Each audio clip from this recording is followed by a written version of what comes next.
जब मंदिरों के अंदर भी मूर्तियां हैं और बुद्ध विहारों में भी तथागत की मूर्ति लगी हुई है, तो दोनों में क्या फर्क है, वह हम आपसे जानेंगे। दोनों में एक बहुत बड़ा बुनियादी फर्क जी, मंदिर और विहार की पहले दोनों की जो परिसंकल्पना है उसको हम समझ लें।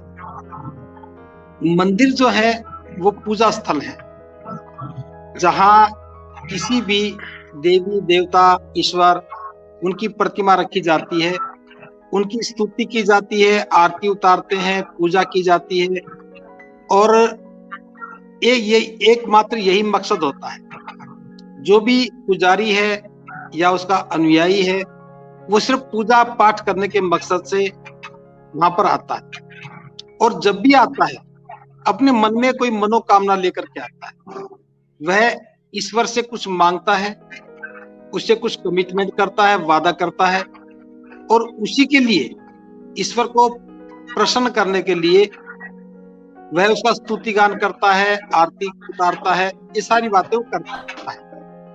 ये सामान्य रूप से मंदिर की एक परिसंकल्पना है। इसमें धूप लगाना, दिया जलाना, कुछ हवन सामग्री करना, ये सब उसकी प्रक्रिया का हिस्सा है।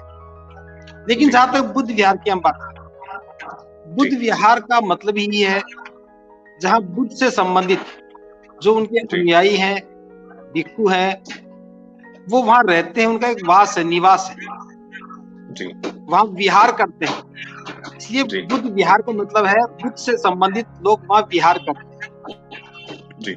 बुद्ध की मूर्ति वहां मात्र प्रतीकात्मक होती है। बुद्ध की प्रतिमा है। जो भी बुद्ध का अनुयायी है या भिक्षु है, जब बुद्ध की प्रतिमा के सामने बैठता है तो वो कभी भी पूजा नहीं करता और कभी भी कोई याचना नहीं करता कि तथागत आप मुझे ये देंगे, मेरी समृद्धि में सहायक होगा, मुझे नौकरी मिलेगी। कभी भी बुद्ध से हम मांगते कुछ नहीं। सामने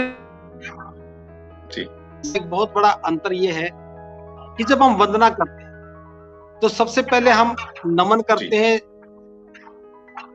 बुद्ध धम्म संघ को, और फिर हम शरण गमन करते हैं कि मैं बौद्धिक ज्ञान की शरण ग्रहण करता हूं, मैं धम्म की शरण ग्रहण करता हूं, मैं संघ की शरण ग्रहण करता हूं। तो शरण गमन अपने आप को सरेंडर करना है उस सिस्टम के अंदर जो ज्ञान का सिस्टम है, जो ज्ञान के मार्ग पर चल करके आचरण में उतारने का मार्ग है, और उस मार्ग पर जो लोग चल रहे हैं जिनका संग बना है। तो हम वहां जाकर के शरण गमन करते हैं।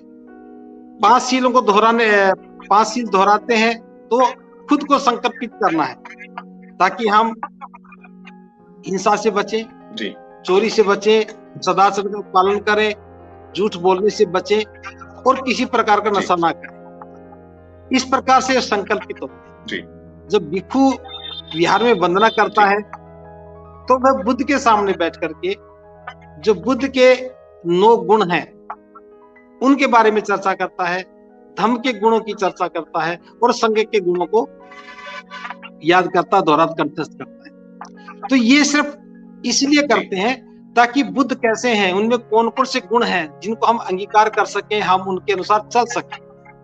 धम्म के कौन कौन से गुण हैं, धम्म कैसा है, उसका स्वरूप कैसा है, और उस पर हम चल सके, उसे आचरण में उतार सके। और उन्हीं के अनुरूप बना हुआ संघ, उसके कौन कौन से गुण हैं ताकि हम उनको समझ सके और अनुसरण कर सके। तो हम हर रोज इन्हें दोहराते हैं, बुद्ध के गुणों को, धम्म के गुणों को, संघ के गुणों को, और स्वयं के आचरण में उतारने के लिए दोहराते हैं। बस सबसे बुनियादी अंतर यह है कि हम इसमें बुद्ध से मांगते कुछ नहीं है। और दूसरा अंतर, जहां पर भी बुद्ध विहार है, बुद्ध विहार का मतलब है वहां भिक्षु का निवास अवश्य होगा। जहां भिक्षु रहता है वहां शिक्षण संबंधी कार्य का होना नितांत आवश्यक है। बुद्ध विहार का मतलब ये है कि ज्ञान से संबंधित, धम्म से संबंधित, जीवन को श्रेष्ठ बनाने से संबंधित वहां शिक्षण कार्य होता है। जो बुद्ध की शिक्षाएं हैं उनका अभ्यास करवाया जाता है, वो बुद्ध विहार। जहां भिक्षु रहते हैं वहां भिक्षु निवास भी होता है। भिक्षु निवास के साथ साथ उनके लिए शौचालय इत्यादि की व्यवस्था भी होती है। और बुद्ध विहार की परिसंकल्पना तभी पूरी होती है जब उसमें एक अध्ययन कक्ष भी हो, एक पुस्तकालय भी हो। अध्ययन कक्ष और पुस्तकालय के बिना बुद्ध विहार की कल्पना एक मंदिर जैसी कल्पना रह जाती है। तो यहाँ जो सबसे बड़ा अंतर है वो ये, बुद्ध विहार एक तरह से शिक्षण संस्थान है, इंस्टीट्यूट है, जहाँ धम्म का प्रशिक्षण, आचरण उतारने की व्यवस्था, ज्ञान पर चर्चा, ध्यान साधना, इस प्रकार चित्त को हम कैसे निर्मल कर सकते हैं, बुद्ध की शिक्षाओं को कैसे आचरण में उतार सकते हैं, इन सब चीजों की समुचित व्यवस्था का नाम ही बुद्ध विहार है। जी। मंदिर में इस प्रकार की किसी व्यवस्था को होना कोई आवश्यक नहीं है। वहाँ एक पुजारी चाहिए, एक मूर्ति चाहिए, पूजा की सामग्री चाहिए। बुद्ध किसी भी मंदिर में शिक्षण से संबंधित, अध्ययन से संबंधित कोई भी कार्यक्रम नहीं होता है।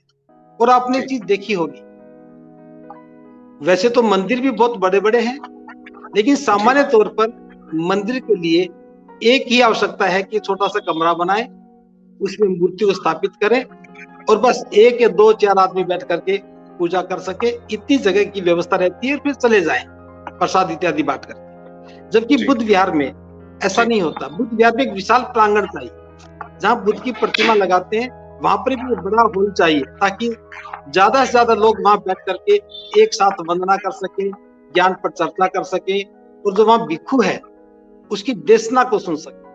यह एक बुनियादी अंतर है। मंदिर में जब पूजा होती है तो पूजा सिर्फ पूजा ही रहती है, आरती तक सीमित रहती है, और ज्यादा घंटे बजाना, शंख बजाना इत्यादि होकर खसमात हो जाता है, प्रसाद बांट करता।